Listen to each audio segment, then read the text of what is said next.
لبيك اللهم لبيك لبيك لا شريك لك لبيك إن الحمد والنعمة لك والملك لا شريك لك لبيك اللهم لبيك لبيك لا شريك لك لبيك إن الحمد والنعمة لك والملك لا شريك لك لبيك اللهم لبيك لبيك لا شريك لك لبيك اللهم لبيك لبيك لا شريك لك لبيك إن الحمد والنعمة لك والملك لا شريك لك لبيك اللهم لبيك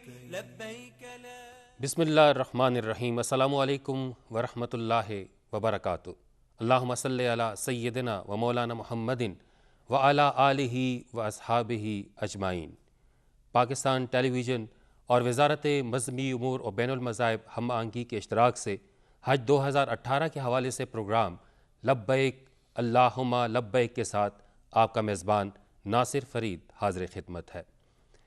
ناظرین، حج حقیقت پہ اللہ رب العزت کے حضور اپنے آپ کو پیش کرنے کا نام ہے، اپنا آپ اللہ رب العزت کے حوالے کرنے کا نام ہے، اللہ کی رضا کو حاصل کرنے کا نام ہے. انسان کا جینا، انسان کا مرنا، انسان کا سونا جاگنا سب کچھ صرف اللہ کی خاطر ہو. اس کے ساتھ ساتھ حج کی سعادت در حقیقت اللہ رب العزت کی طرف سے اس بات کی توثیق بھی ہے کہ اصلاح حال کی مستند کوششوں کے باوجود اگر انسان کی زندگی میں کوئی نقص رہ گیا ہو تو وہ ارکان حج اور مقامات حج کی برکت سے وہ نقص دور ہو جائے. اس کے ساتھ ساتھ یہ ایک امتحان بھی ہے. وہ امتحان کیسا کہ حج کے تمام ارکان، حج کے تمام مناسک احسن طریقے سے انجام دیے جائیں تاکہ اس حج کی برکت سے انسان گناہوں سے ایسا پاک ہو جائے جیسے کہ اس نے آج ہی جنم لیا ہو. حج کے تمام مراحل میں صبر و تحمل کا مظاہرہ کرنا چاہیے. اس میں وہ تمام احکامات اللہ اور اس کے رسول صلی اللہ علیہ وسلم کے طریقے سے بتائے ہوئے طریقے پر اگر ہم تمام احکامات پر عمل کریں گے، تمام مناسک ادا کریں گے تو اس کی برکات آپ دنیا میں بھی دیکھیں گے اور حج سے واپسی پر بھی آپ کو اس کے نظارے سامنے نظر آئیں گے.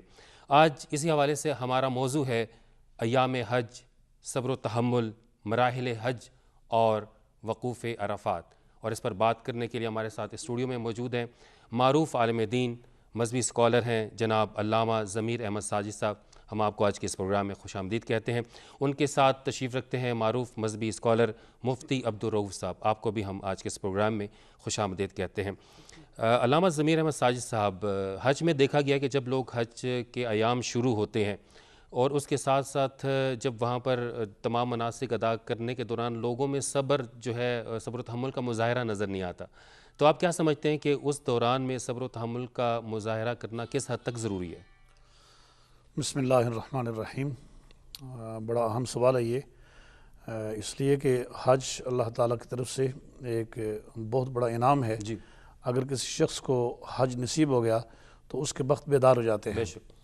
کتنے لوگ ایسے ہیں کہ جو وسائل کے باوجود بھی اس طرف راغب نہیں ہوتے، لیکن اللہ تعالیٰ کے وہ بندے کہ جو حج کرنے کے لیے تڑپتے رہتے ہیں، کبھی ایسا ہوتا ہے کہ ان کو موقع نہیں ملتا، لیکن جو وہاں پر پہنچ جائیں تو ان کے لیے جتنے بڑے انعام کا ذکر ہے کہ وہ ایسے ہو جاتا ہے کہ جیسے نو مولود بچہ ہوتا ہے، گناہوں سے پاک ہوتا ہے. ایک نو مولود بچہ جو جیسے آج جنم لیا ہو جب بچے اور نے تو گناہوں وہ سے پاک پاک ہے، ہوتا ہے ویسے. اس طرح حج کرنے والا گناہوں سے پاک ہو جاتا ہے. لیکن ہوتا کیا ہے کہ حج کرنے والے بعض اوقات بے صبری کا مظاہرہ کرتے ہیں اور وہ دوسروں کو تکلیف دیتے ہیں. مختلف مقامات پر کہیں گاڑی پر چڑھنا ہو تو پھر یہ خواہش ہوتی ہے کہ سب سے پہلے مجھے چڑھنا چاہیے. اگر اترنا ہو گاڑی سے تو یہ خواہش ہوتی ہے کہ سب سے پہلے مجھے اترنا اور چاہیے. یہ طواف میں یہ شروع ہو جاتا ہے، یعنی طواف میں مجھے جگہ قریب ملے تاکہ میرا طواف کا چکر چھوٹا ہو یا پیچھے ہو یا آگے. وہ اسی طرح سے حجر اسود چومنے کے لیے جی لوگ کہتے ہیں کہ دوسروں کو مسلتے ہوئے، ان کو لتاڑتے ہوئے اور ان کو تکلیف دیتے ہوئے جا کر حجر اسود چومتے ہیں، اور وہ یہ سمجھتے ہیں کہ ہم نے بڑا کمال کر دیا ہے کہ ہم نے تو اتنے لوگوں کو چیرا ہے اور اتنے لوگوں کو اوپر سے گزر کر ہم نے حجر اسود کو چوم لیا ہے. تو حالانکہ حجر اسود کو چومنا سنت ہے اور لوگوں کو تکلیف دینا حرام ہے. تو فعل حرام کا ارتکاب کر کے سنت کی ادائیگی کا کوئی معنی نہیں ہے. اس لیے جو اللہ تعالیٰ کا انعام ہے، حاجی کو اس انعام پر نظر رکھنی چاہیے کہ اللہ تعالیٰ نے کتنا بڑا اس پر کرم کیا ہے، تو محض کہ اپنی تھوڑی سی غلطی کی وجہ سے وہ اس انعام کو ضائع نہ کرے اور صبر و تحمل کا مظاہرہ کرے. وہ یہ ضرور کرے کہ اگر کسی سے اس کو تکلیف ہوئی ہے، اگر کسی کے عمل سے اس کو کوئی ایذا پہنچی ہے تو اس کو معاف کر دے اور نظر انداز کر دے، لیکن خود وہ کسی کو تکلیف نہ دے. کوشش یہ کرنی چاہیے کہ ہر حاجی کو یہ سوچنا چاہیے کہ اس سے کسی اور کو تکلیف نہ ہو. تو جب ہر شخص کا یہ جذبہ ہو کہ کسی دوسرے کو تکلیف نہ ہو، تو میں سمجھتا ہوں کہ حج کے دوران ایک بڑا پرامن اور پرسکون ماحول پیدا ہو سکتا ہے. لیکن کچھ ناواقف لوگوں کی وجہ سے بعض اوقات ماحول خراب ہو جاتا ہے کہ خواتین بھی ہوتی ہیں، کئی بڑے کمزور لوگ ہوتے ہیں، بچے بھی ہوتے ہیں اور کئی لوگوں کی ہلاکتیں واقع ہو جاتی ہیں. جب بھگدڑ ہوتی ہے، بڑا رش ہوتا ہے اور ایک آدھ طاقتور آدمی جو درمیان سے اپنی قوت کا مظاہرہ کرتا ہوا وہ گزرے اور وہ یہ سمجھے کہ میں کوئی عبادت کر رہا ہوں، تو یہ کوئی عبادت نہیں ہے. اس کے اس عمل کی وجہ سے اولاد آدم کے اور بالخصوص مسلمانوں کے دل دکھتے ہیں اور ان کو کتنا زیادہ نقصان ہوتا ہے. اس سے جب بندے کا دل وہاں پر دکھتا ہے اور کسی کو تکلیف پہنچتی ہے تو اللہ تبارک و تعالیٰ بھی ناراض ہوتا ہے. اللہ تعالیٰ ایسے عمل سے خوش نہیں ہو سکتا ہے کہ مومن کے ہاتھ سے، اس کی زبان سے دوسروں کو تکلیف پہنچے. یہ تو حضور صلی اللہ علیہ وسلم کی حدیث مبارکہ بھی ہے. جی حدیث پاک ہے کہ سرکار دو عالم صلی اللہ تعالیٰ علیہ وسلم نے فرمایا ہے کہ المسلم من سلم المسلمون من لسانہ و یدہ والمؤمن من امنہ الناس علی دمائہم و اموالہم، کہ مسلمان وہ ہے کہ جس کی زبان اور ہاتھ سے دوسرے مسلمانوں کو تکلیف نہ پہنچے. اور دوسری روایت میں یہ بھی آتا ہے کہ مسلمان وہ ہے کہ جس کی زبان اور ہاتھ سے دوسرے انسانوں کو تکلیف نہ پہنچے. اور مومن وہ ہے کہ جس کے دم قدم سے دوسروں کی جان اور مال محفوظ رہے. تو ایک مومن کو، ایک مسلمان کو یہ سمجھنا چاہیے کہ وہ اپنے مرکز میں ہے اس وقت، اور وہ اپنے مرکز میں اسے اس طرح ہونا چاہیے جس طرح مچھلی پانی میں ہوتی ہے. اسے پرسکون ہونا چاہیے اور لطف اندوز ہونا چاہیے اللہ تبارک و تعالیٰ کی عبادات سے.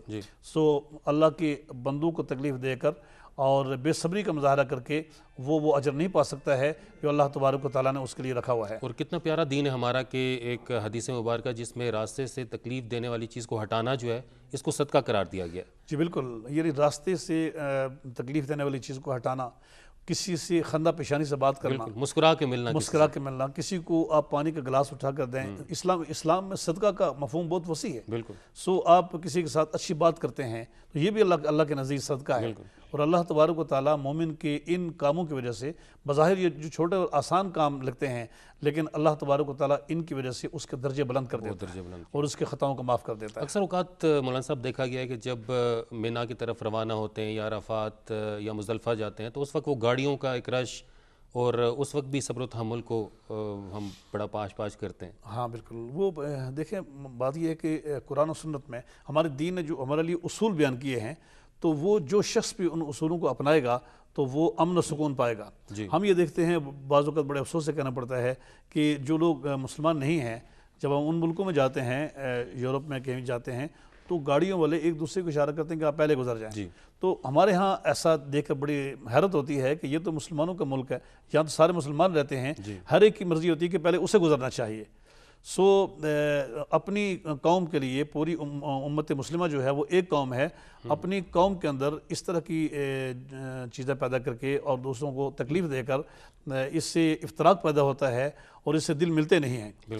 سو سفر میں ہوں یا کھانا کھاتے ہوئے یا عبادات کرتے ہوئے یہ بے قاعدگیاں دیکھی جاتی ہیں کہ بہت سے شریف لوگ جو ہیں وہ خاموش رہتے ہیں، لیکن ناواقف لوگ جو ہیں اور نادان لوگ جو ہیں وہ ان کی وجہ سے ایک معاملہ خراب ہو جاتا ہے. تو یہ ان کو ہدایت کرنی چاہیے. اللہ کرے کہ ہمارے اس پروگرام کی وجہ سے اور آپ کے پی ٹی وی نیوز کے اس پروگرام کی وجہ سے یہ ہماری باتیں ان تک پہنچیں اور وہ صبر و تحمل کا مظاہرہ کریں. بالکل، صبر و تحمل کا مظاہرہ بہت ضروری ہے. مفتی عبدالرؤف صاحب، ایام حج اس پر تھوڑی سی بات کر لیتے ہیں. کب آغاز ہوتا ہے ہمیں حج کا؟ بسم اللہ الرحمن الرحیم. بنیادی طور پہ حج کے 5 ایام ہیں. آج کل انتظامی طور پر 7 ذی الحجہ سے حج کا آغاز ہو جاتا ہے. یعنی 7 ذی الحجہ کو مکہ مکرمہ میں احرام باندھا جاتا ہے، اور احرام باندھ کر جتنے حاجی ہیں ان کو 7 ذی الحجہ کی رات ہی منا میں پہنچا دیا جاتا ہے. گویا 8 ذی الحجہ کا پورا دن منا میں گزارتے ہیں. فجر سے لے کر عشاء تک کی 5 نمازیں وہ منا میں پڑھی جاتی ہیں. پھر عشاء کے بعد سارے جتنے حاجی ہیں ان کو عرفات میں لے جایا جاتا ہے. تو گویا 9 ذی الحجہ کا جو دن ہے جس کو ہمارے ہاں یوم عرفہ کہا جاتا ہے، وہ پورا دن عرفات میں گزارا جاتا ہے. اس میں زوال کے بعد سے لے کر غروب آفتاب تک یہ وقوف عرفہ کا ٹائم ہے. اس میں اللہ سے مناجات، دعائیں کی جاتی ہیں. ظہر اور عصر کی نماز گویا کہ ظہر کے وقت میں اکٹھے کر کے پڑھی جاتی ہیں. تو مغرب تک ایک طویل وقت ہوتا ہے. اللہ کے رسول صلی اللہ علیہ وسلم کا یہ معمول مبارک رہا کہ آپ عرفات میں اتنے گڑ گڑا کر آپ صلی اللہ علیہ وسلم نے آہو زاری کے ساتھ دعائیں کی کہ آپ کے بارے میں آتا ہے کہ آپ اپنے ہاتھ اتنے بلند کر دیے کہ ظہر بیاض ابطیہ، آپ کی بغلوں کی سفیدی نظر آنا شروع ہوئی، اور آپ کے کندھے مبارک سے احرام کی چادر نیچے گر گئی. ایسے رو رو کے آہوزاری کے ساتھ اللہ کے رسول صلی اللہ علیہ وسلم نے وہاں پر دعائیں مانگی. تو مغرب تک یعنی غروب آفتاب تک وہاں پر وقوف کرنا ہے عرفات میں. اور جب غروب آفتاب ہو جائے تو مغرب کی نماز پڑھے بغیر وہاں سے مزدلفہ میں جانا ہے. اور اس چیز کا خاص خیال رہے کہ وقوف عرفہ سے پہلے عرفات سے مغرب سے پہلے یعنی غروب آفتاب سے پہلے عرفات سے نہ نکلے. جب غروب آفتاب ہو جائے تو پھر اس کے بعد مزدلفہ میں جانا ہے. رات جو ہے یہ مزدلفہ میں گزارنی ہے. اگلا دن صبح جو 10 ذی الحجہ کا ہے جس کو یوم النحر کہا جاتا ہے، یا جو ہمارے ہاں عید کا دن ہوتا ہے 10 ذی الحجہ کا، قربانی کا دن، اس دن صبح فجر کی نماز کے بعد سے لے کر طلوع آفتاب تک وقوف مزدلفہ کا ٹائم. وقوف مزدلفہ اس ٹائم کریں گے، اور جیسے ہی سورج طلوع ہو جائے تو پھر وہاں سے منا کی طرف جانا ہے جمرات کے لیے. اور یہ وقوف مزدلفہ بھی ضروری ہے. یہ وقوف مزدلفہ ضروری ہے، اور اس کا وقت جو ہے بنیادی طور پر فجر کے بعد سے لے کر طلوع آفتاب تک. تو رات بھی مزدلفہ میں گزارنی ہے، اور صبح کے وقت یہ وقوف وہاں پر کرنا ہے، اور اس کے بعد پھر منا کے لیے نکل جانا ہے جمرات کے لیے، یعنی شیطان کو کنکریاں مارنے کے لیے. تو وہاں پر 3 عمل کرنے ہیں. سب سے پہلے شیطان کو کنکریاں مارنی ہے. یہ مزدلفہ سے ہی کنکریاں چن لینی ہے جو شیطان کو ماریں گے. اگلے 3 دن مسلسل جمرات میں رمی کرنی پڑتی ہے، یعنی کنکریاں مارنی پڑتی ہیں. تو اس حساب سے علماء نے لکھا ہے کہ 49 یعنی 49 کنکریاں وہاں سے چن لیں گے جو اگلے 3 دن بھی ان کو کام آئیں. تو پہلے دن جا کے جمرات میں سب سے پہلا عمل یہ کرنا ہے کہ جو سب سے بڑا جمرہ کبرا جس کو کہا جاتا ہے، بڑا شیطان جس کو کہتے ہیں ہماری زبان میں، تو اس کو وہاں پہ لکھا بھی ہوا ہے، وہاں پہ لکھا ہے باقاعدہ، اور رہنمائی کرنے والے وہاں موجود بھی ہوتے ہیں. تو 7 کنکریاں اس کو چن کے ماریں گے. اور پھر اس کے بعد دوسرا عمل ہے قربانی کا. جیسے ہی رمی جمرات کر لیں تو اس کے بعد قربانی کرنی. تو چونکہ قربانی کا وہاں پر نظم نہیں ہوتا، دور ہوتا ہے، ہمارے ہاں اناف کیا ان کے اندر ترتیب بھی ضروری ہے، تو اس لیے اس کے بعد قربانی کا عمل ہے. قربانی کے بعد جو تیسری چیز، جب قربانی ہو جائے تو پھر حلق ہے، یعنی سر کے بال صاف کروانے. جب سر کے بال صاف ہو جائیں تو اس کے بعد احرام اتار لینا ہے اور عام کپڑے پہن لینے ہیں. اور اسی دن یعنی یوم النحر کو 10 ذی الحجہ کو مکہ مکرمہ جانا ہے، اور مکہ مکرمہ جا کر طواف زیارت کرنا ہے.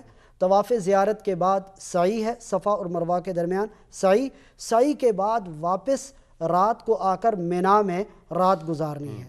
تو گویا کہ یہ اس دن کے جو بڑے اعمال ہیں ان میں سے سب سے پہلے وقوف مزدلفہ ہے، دوسرا رمی جمرات ہے، اور تیسرا قربانی ہے، چوتھا حلق ہے، سر صاف کروانا، پانچواں طواف زیارت ہے، اور چھٹا جو ہے وہ سعی ہے.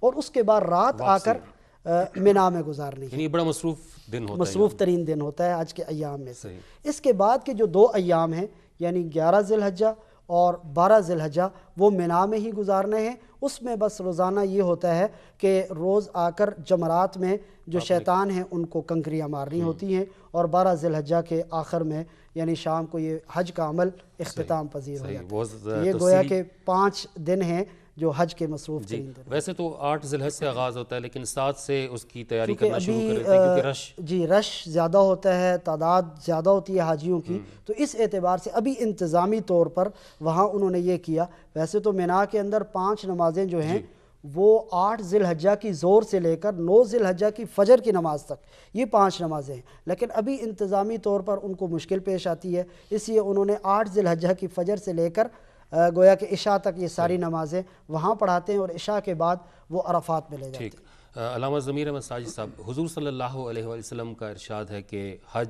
عرفہ ہے, یعنی عرفہ کا دن جو ہے وہ حج ہے. یہ وقوف عرفہ جو ہے اس کی کیا اہمیت ہے اور یہ کیوں ضروری ہے؟ دیکھیں یہ وقوف عرفہ جو ہے یہ حج کا رکن اعظم ہے. جی.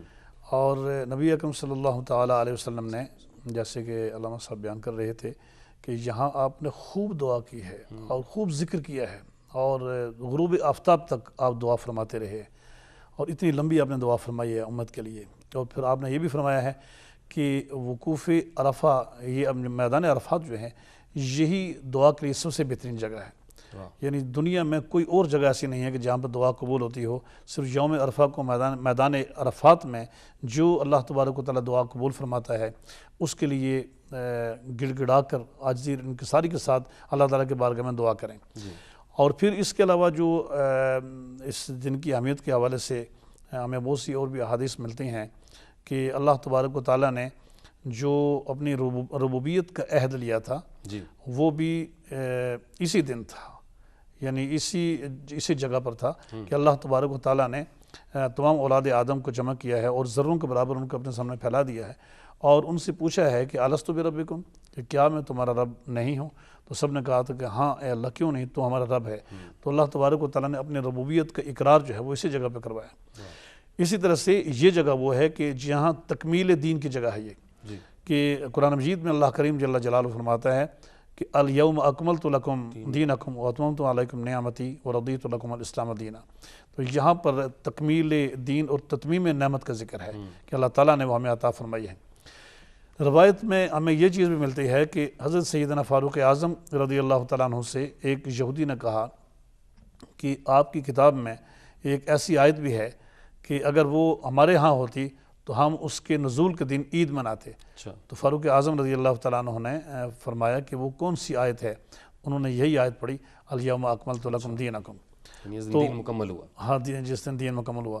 تو اس پر فاروق اعظم رضی اللہ تعالیٰ عنہ نے فرمایا ہے کہ مجھے یاد ہے کہ وہ عرفہ کا دن تھا اور یوم عرفہ تھا اور جمعہ کا دن تھا, اور سرکار دو عالم صلی اللہ تعالیٰ علیہ وسلم اونٹنی پر تشریف فرما تھے, تو ہمیں وہ دن بھی یاد ہے اور وہ جگہ بھی یاد ہے.